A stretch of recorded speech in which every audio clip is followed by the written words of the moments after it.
Now, another Filipino athlete makes the country proud. Bodybuilder Roman Dondon Cortuna bagged the gold in the recent Arnold's Classic Bodybuilding Championship in Columbus, Ohio.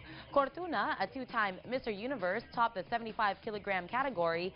Now, in an interview on ANC's Hardball, Cortuna says he trained for 5 months to achieve his goal of having just more than 2% body fat during the competition.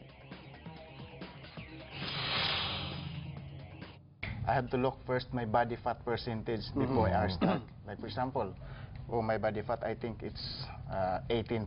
So I have to adjust. Instead of 5 months, maybe I have to adjust 6 months. So it depends on the body fat. Anong ideal body fat percentage pagka competition na? During competition, on that competition, my body fat is 2 point something. Kumakain ka pa ba nun? Kaliwang paa pa lang ni Boyet yun. The thing that he brings to the stage kasi is the symmetry. Symmetry You know? talaga. And you know, I was talking to him last week about this, and he was saying, karamihan daw ng kalaban, like some Europeans, for example, no, they may have big upper bodies, pero Chicken pagdating sa legs, medyo mahina.